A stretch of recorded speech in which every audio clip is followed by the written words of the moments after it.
21वीं सदी में धरती पर आप कई ऊंची ऊंची गगनचुंबी इमारत देखते होंगे और इन ऊंचे ऊंचे इमारतों में आपने जरूर कई बार किसी ऊपरी मंजिल में जाने के लिए एलिवेटर का इस्तेमाल किया होगा, जो काफी आम बात है। लेकिन क्या आप जानते हैं कि एक ऐसी टेक्नोलॉजी का आविष्कार किया जा रहा है जिसके थ्रू एलिवेटर के जरिए इंसानों को स्पेस तक पहुंचाया जा सकता है। स्पेस अब ऐसी चीज हो गई है जहां कई सारे साइंटिस्ट लगातार आते जाते रहते हैं, कभी सैटेलाइट मेंटेन करने तो कभी स्पेस स्टेशन में। तो ये सवाल आना स्वाभाविक है कि आखिर कब स्पेस में आम इंसानों का भी आना जाना आम बात होगी। जापान की एक कंपनी ओबेयाशी कॉर्पोरेशन 2035 तक स्पेस एलिवेटर बनाने का दावा कर चुकी है।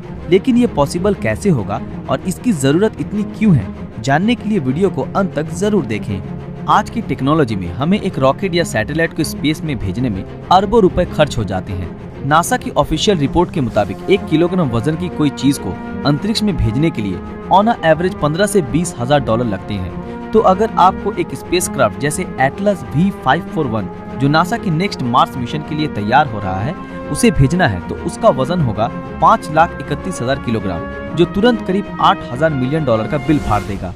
और इतना खर्च सिर्फ उसे लॉन्च करने के लिए, जो बहुत ही महंगा है।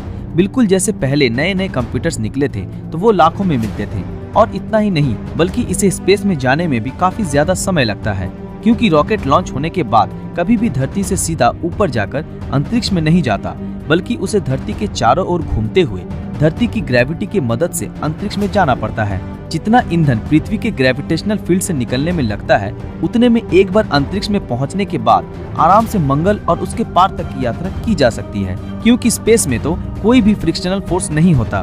तो इसलिए साइंटिस्ट ने नया बेहतरीन तरीका ढूंढा, जो है स्पेस एलिवेटर, जिससे समय और न्यूक्लियर फ्यूल, जो काफी महंगा है, दोनों ही बहुत ही कम लगेगा। इंटरनेशनल एकेडमी ऑफ एस्ट्रोनॉटिक्स का मानना है कि अगर ऐसा कोई स्पेस एलिवेटर तैयार कर लिया जाता है तो एक बार में 7-20 टन के रॉकेट भेजे जा सकेंगे, और वो भी पर केजी के हिसाब से सिर्फ $500 में। इतना ही नहीं, बल्कि IAA के साइंटिस्टों का मानना है कि अगर ये स्पेस एलिवेटर बनकर तैयार हो गए तो आप ये मान लीजिए कि एस्टेरॉयड माइनिंग का काम भी तेजी से चलने लगेगा। और एक बार ये एस्टेरॉयड माइनिंग का काम शुरू हो गया तो इससे इतना ज्यादा कीमती मिनरल प्राप्त होंगे जिसकी वजह से धरती पे उत्खनन बंद हो जाएगा, जिसके चलते पॉल्यूशन भी कम हो जाएगी।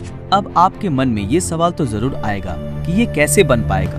दोस्तों, आपको सबसे पहले बता दें कि ये स्पेस एलिवेटर को अंतरिक्ष तक पहुंचने के लिए किसी भी रॉकेट या सैटेलाइट की जरूरत नहीं है। ये स्पेस एलिवेटर भी किसी आम इमारत में लगी हुई एलिवेटर की तरह ही काम करेगा। जैसे केबल के जरिए एलिवेटर एक फ्लोर से दूसरे फ्लोर तक पहुंचता है, ठीक उसी तरह स्पेस एलिवेटर भी केबल के जरिए अर्थ से स्पेस तक किसी चीज को पहुंचाएगा। लेकिन ये जो केबल यूज होगा वो कोई आम मेटल से नहीं बनने वाला है, वो स्पेशल कार्बन नैनो ट्यूब से बना होगा, जिसको टेदर भी कहते हैं। और ये बहुत ही लाइट होगा, लेकिन बहुत ज्यादा शक्तिशाली भी।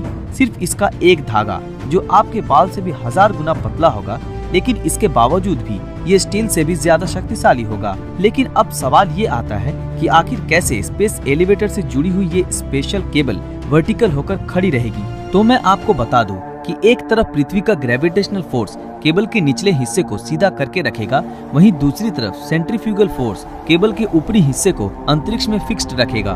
दोस्तों, सैटेलाइट में 2 फोर्स हमेशा बैलेंस रहती है। एक ग्रेविटेशनल फोर्स उसे पृथ्वी की ओर खींचती है, दूसरा उसकी स्पीड के कारण लगने वाला सेंट्रीफ्यूगल फोर्स, जो उसे बाहर की तरफ ढकेलता है। तो आइडिया ये है कि पृथ्वी से 36,000 किलोमीटर दूरी पर स्थित जियो स्टेशनरी सैटेलाइट से एक मजबूत टेदर को कनेक्ट किया जाएगा। उसके बाद ये केबल फिर किसी समुद्री जहाज में बनाए गए प्लेटफॉर्म में स्थापित की जाएगी, और इस प्लेटफॉर्म में लेजर बीम जनरेटर होंगे जो सूरज की ऊर्जा से भी काम करेंगे। एलिवेटर को उनके ऊपर रखा जाएगा। उसके बाद नीचे से लेजर बीम एक कॉन्सेंट्रेटेड मात्रा में एलिवेटर के नीचे स्थापित की जाएगी। उसके बाद जनरेटर के जरिए एलिवेटर का इलेक्ट्रिकल मोटर काम करने लगेगा, जो एलिवेटर को ऊपर की तरफ एक्सेलरेट करेगा।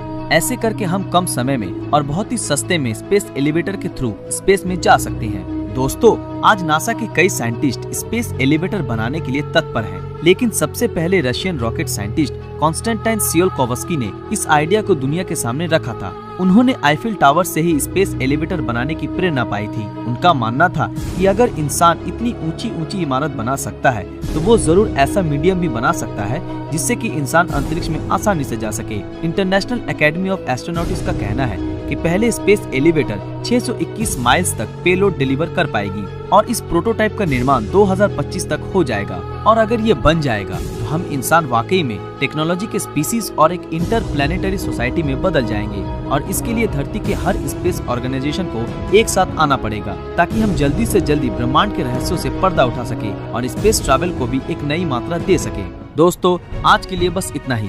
आशा करते हैं आपको ये वीडियो पसंद आया होगा। तो फिर मिलेंगे अगले वीडियो में ऐसे ही किसी मजेदार विषय के साथ। अगर आप ऐसे ही और वीडियो देखना चाहते हो तो हमारे इस चैनल को सब्सक्राइब करके बेल आइकन ऑन कर दें ताकि जब भी कोई नया वीडियो आए आप तक नोटिफिकेशन पहुंच जाए। अगर ये वीडियो आप लोगों को अच्छा लगा तो इस वीडियो को लाइक, कमेंट और अपने दोस्तों के साथ शेयर जरूर करें। तो मिलते हैं आपके साथ अगले वीडियो में, तब तक के लिए शुक्रिया।